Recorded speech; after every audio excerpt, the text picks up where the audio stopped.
Kali ini saya ingin berbagi tutorial sederhana tentang cara masuk dan cara mengisi aplikasi AppDeskL Kemendagri.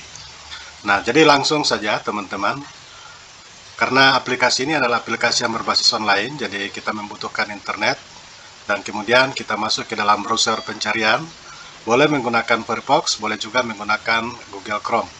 Nah, jadi seperti yang ada di tampilan layar ini, saya masuk dengan menggunakan tampilan Google Chrome. Jadi kita masuk di kolom pencarian, ketik kata kuncinya AppDeskL Kemendagri, kemudian enter, maka akan muncul tampilan seperti ini. Nah, kita masuk ke dalam website resminya, yaitu http://bina-pemerintah-desa-kemendagri.go.id. Klik di sini AppDeskL Kemendagri.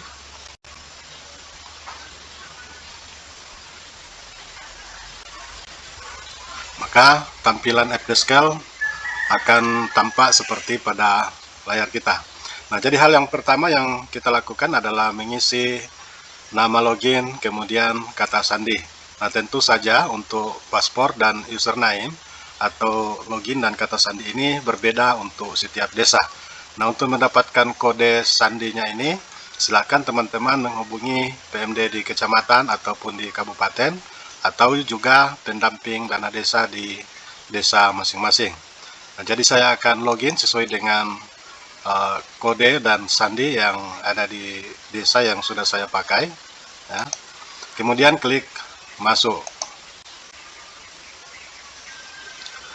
Nah, setelah kita masuk, maka tampilan AppDeskL itu seperti ini, teman-teman. Jadi ini ada menu utamanya, yaitu beranda, pengaturan, kemudian entry data, laporan, lomba desa, unduh, keamanan, kemudian keluar. Nah, kalau teman-teman ingin melakukan pengisian data, maka kita masuk ke dalam menu entry data. Nah, di menu entry data ini ada dua submenunya, yaitu instrumen pengungkap data dan instrumen pemantauan. Nah, untuk instrumen pemantauan ini diisi oleh tim pemantau baik dari kabupaten, provinsi maupun pusat. Nah, kita masuk ke dalam menu instrumen mengungkap data untuk memulai mengisi data di desa kita.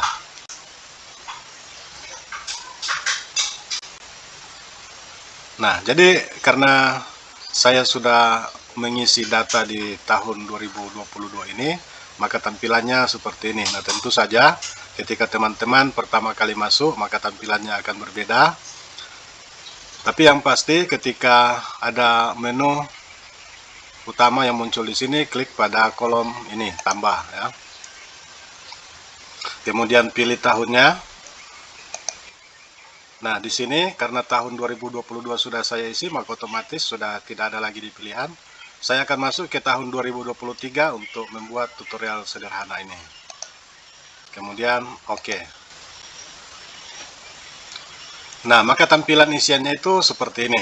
Jadi ada 3 bidang yang harus diisi, yaitu bidang pemerintahan, bidang kewilayahan, dan bidang kemasyarakatan. Nah, setiap bidang ini mempunyai subbidang. Contohnya seperti misalnya bidang pemerintahan desa yang kita buka sekarang.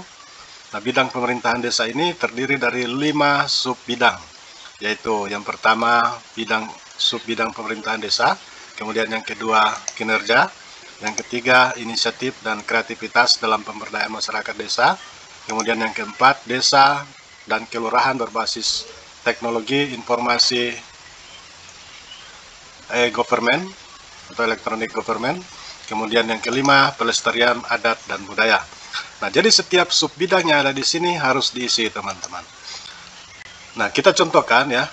Ini adalah bidang pemerintahan, subbidang pemerintahan desa. Nah, kolom isiannya di sini ada ya banyak. Kemudian kita isi satu-satu.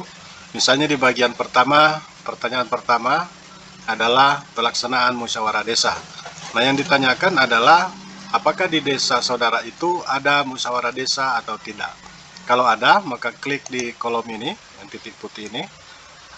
Ya, kalau tidak ada atau kalau ada, klik di bagian kedua. Kemudian pertanyaan selanjutnya, peserta musyawarah desa, apakah ada keterwakilan unsur masyarakat? Kalau tidak ada, klik di nomor 1. Kalau ada, klik di nomor 2, dan seterusnya. Dan setiap selesai isi atau input data di semua sub bidang ini, di bagian akhir ada kolom ini, simpan ya. Jadi jangan lupa setiap mengisi data klik simpan supaya data kita itu tersimpan. Nah, setelah bidang pemerintahan selesai, jadi dari bidang sub bidang 1 sampai sub bidang 5 ini sudah selesai, kemudian kita masuk ke dalam bidang kewilayahan. Nah, bidang kewilayahan ini ada 5 sub juga, yaitu identitas desa dan kelurahan, kemudian batas, kemudian inovasi, kemudian tanggap dan siaga bencana, dan yang kelima pengaturan investasi. Nah, jadi sama seperti tadi, kita mulai dari sub bidang 1, kemudian sub bidang kedua, dan seterusnya. Dan jangan lupa untuk setiap selesai penginputan klik pada kolom simpan ini supaya data kita tersimpan. Nah, dan kemudian dan seterusnya. Bidang yang ketiga atau yang terakhir yaitu bidang kemasyarakatan.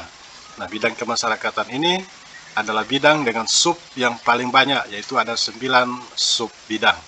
Nah, jadi prosesnya sama seperti tadi, dimulai dari sub bidang pertama, kedua, ketiga, dan seterusnya sampai yang ke-9, kemudian simpan, dan proses input data di AppDeskL kita sudah selesai. Nah, demikian tutorial sederhana dari saya. Apabila ada hal-hal yang ingin ditanyakan, silahkan tuliskan di kolom komentar, dan kami akan berusaha menjawab semampu yang kami bisa. Demikian, semoga bermanfaat.